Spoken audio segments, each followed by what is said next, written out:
Bonjour et bienvenue dans les 4V, Sarah Knafo. Bonjour Thomas Soto. On en a parlé dans le journal, le festival de Cannes va débuter aujourd'hui sur fond de rumeurs, de MeToo. On a vu le témoignage de 9 femmes publié dans l'hebdomadaire Elle, qui vise Alain Sard, le producteur de cinéma. De quel œil la jeune femme que vous êtes regarde tout ça ?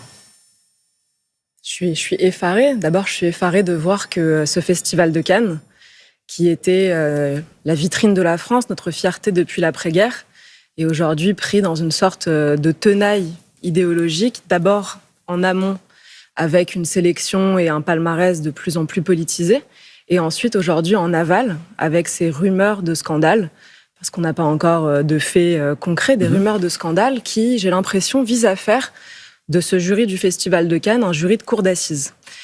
Et moi qui suis attachée au droit, qui suis une juriste si on veut, je regardais la justice comme un progrès de notre civilisation. C'est-à-dire le fait de dépassionner les débats juridiques, de mettre des gens dans des cours, avec des avocats, avec un droit à la défense. Et là, j'observe qu'on est en train de bazarder tout ça, qu'on fait des procès à ciel ouvert.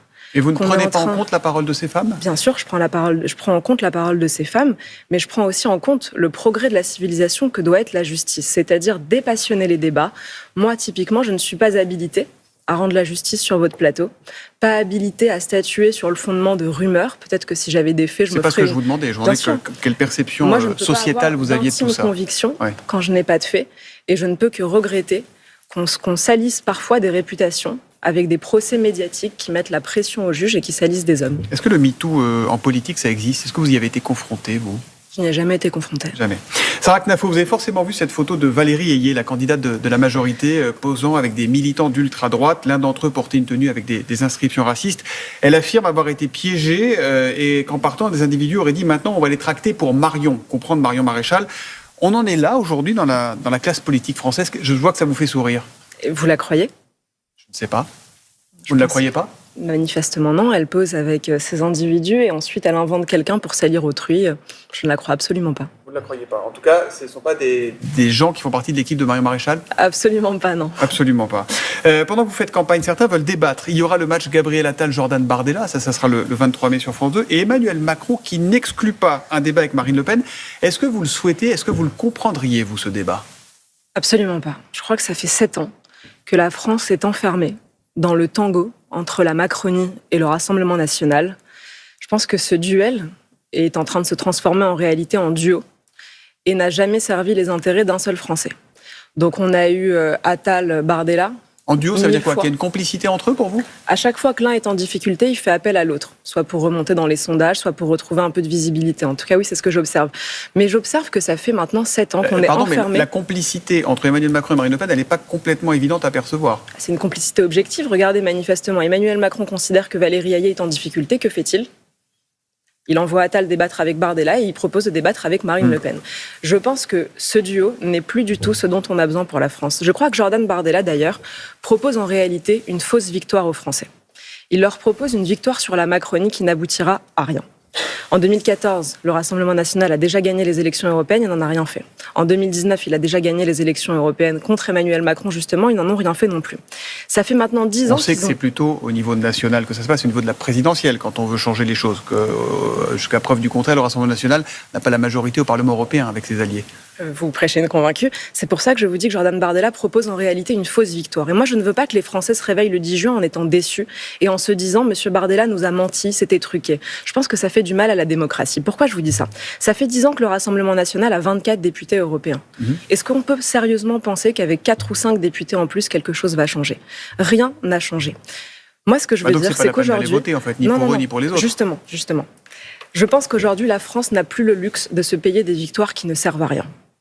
Et c'est exactement ce qu'est en train de proposer le Rassemblement national. Est-ce que vous faites de ces européennes, vous, un référendum anti-Macron, comme le Rassemblement national ? Alors, je vais vous dire. Le Rassemblement national fait croire que si, le soir du 9 juin, ils sont à 30%, alors soudain, Emmanuel Macron va disparaître. Ce sera, comme ils disent, une claque qu'on va mettre à Emmanuel Macron. Et moi, ce que je veux dire aux gens qui nous écoutent, c'est que le 10 juin au matin, Emmanuel Macron sera encore là. Alors nous, ce qu'on dit, Jordan Bardella dit vivement le 9 juin. Comment mieux nous dire que les 5 prochaines années de mandat, ils s'en moquent? Nous, on dit vivement la grande bataille de libération qu'on va entamer dès le lendemain de l'élection européenne. Avec Reconquête, avec Marion Maréchal, j'espère qu'il sera le plus haut possible. Et plus il sera haut, plus on pourra engager cette libération. Libération de quoi? Libération des Européens, des 4 fléaux qui les enserrent. Libération des Européens de l'islamisation et de l'immigration qui pèse sur le continent.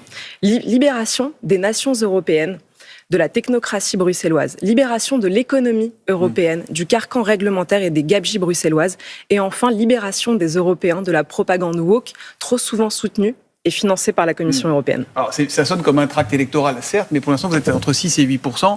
C'est pas avec ça que vous allez libérer ni le pays ni l'Europe. Écoutez, si les sondages sont bas, c'est à nous de les faire augmenter. On fait campagne pour ça et j'ai confiance à la fois dans notre équipe, dirigée par Marion Maréchal. J'ai confiance dans toute la suite de la liste de Reconquête et j'ai surtout confiance dans la lucidité des Français pour nous choisir. Ça veut dire qu'il ne faudra pas additionner au soir du 9 juin le score du Rassemblement national et le vôtre. On est d'accord? Vu les propos que vous tenez, qui sont quand même très opposés au Rassemblement national. La liste de Reconquête est une liste indépendante, autonome, ça ne vous aura pas échappé. S'il y a des sujets qu'on porte en commun, je serais contente de voir que nos sujets soient portés. Mais je crois que la liste de Reconquête est celle qui les défend le mieux. Sur les 4 fléaux que je vous ai cités, desquels on veut libérer les Européens. Parce qu'on est un peu perdu à force. Faudra faire une addition le 9 juin au soir ou c'est pas la même famille politique? Ah non, c'est pas la même famille politique. Reconquête est un mouvement indépendant qui n'est le satellite de personne. Je vais vous poser quelques questions européennes concrètes. Êtes-vous favorable à plus de nucléaire pour arriver à faire de l'Europe un continent décarboné à l'horizon 2050? Absolument, et je regrette d'ailleurs que nos gouvernants, depuis maintenant presque 20 ans, aient à ce point plombé notre filière nucléaire, alors que c'est l'électricité qui fait à la fois baisser la facture des Français et qui permet en effet d'être le plus décarboné possible. Et faut-il arrêter d'acheter du gaz russe à l'horizon 2025, comme le propose la candidate macroniste? On n'aurait en effet jamais dû se mettre dans la main du gaz russe, et la France avait toutes les cartes en main pour ça. Donc il faut arrêter d'acheter du gaz russe? Il faut arrêter d'acheter du gaz russe, il faut être indépendant énergétiquement. Alors que les pays de l'Union européenne vont donner aujourd'hui leur ultime feu vert au pacte sur l'immigration et l'asile, est-ce que vous êtes favorable, comme Jordan Bardella, à une double frontière? Alors, je vais même vous dire, je suis favorable à une triple frontière. Alors, déjà, double, je ne comprenais pas comment ça fonctionnait. Alors, triple, vous allez me dire. Très bien, je vous explique. Allez-y, rapidement. Une frontière nationale d'abord. Tous les pays normaux ont des frontières. Ça fait des siècles qu'on fait protéger nos frontières. Avec des postes de douane qui reviennent à l'ancienne? Je vous donne un exemple. J'ai travaillé à la préfecture des Pyrénées-Atlantiques avec un préfet fantastique que je salue. On a eu une crise des migrants à Bayonne. À ce moment-là, qu'est-ce qu'on a fait? On a envoyé des CRS à la frontière et en 2 jours, la crise s'est tarie. Donc oui, faire respecter nos frontières, c'est possible. Et c'est d'ailleurs le programme de Reconquête. Donc frontière nationale. Est-ce que vous remettez des douanes à chaque frontière? Je vous dis, à chaque fois qu'il y a une crise, on peut... Ponctuellement. Ponctuellement. Mais faire respecter nos frontières, c'est possible. Donc, frontière nationale. Ensuite, frontière européenne. L'Europe est un continent qui a des frontières. Aujourd'hui, on peut regretter que ce soit des passoires ouvertes aux 4 vents. Il faut faire respecter nos frontières. Comment? Par un blocus naval militaire où on mettrait en commun les marines nationales des pays volontaires. La France, l'Italie par exemple. Et troisième, pourquoi je vous dis triple frontière, c'est dans les pays d'origine. Sur le modèle du no way australien, c'est-à-dire aller dans les pays d'origine pour dissuader les départs. Il faut des grandes campagnes. À mon avis, c'est comme ça qu'on devra réallouer les financements européens, pour aller dans les pays d'origine et pour dire à ceux qui sont candidats au départ, si vous venez chez nous, vous n'aurez le droit à rien. Ni aide sociale, ni logements sociaux, ni protection juridique, donc ne tentez pas. Ne risquez pas vos vies, ne risquez pas vos vies au Sahara, ne risquez pas vos vies en Méditerranée. Restez chez vous et je pense que c'est ces campagnes-là qui constitueront la triple frontière dont je vous parlais. Il nous reste 30 secondes pour 2 questions. Sur l'économie, est-ce que vous réjouissez des 15 milliards d'euros d'investissement de Choose France?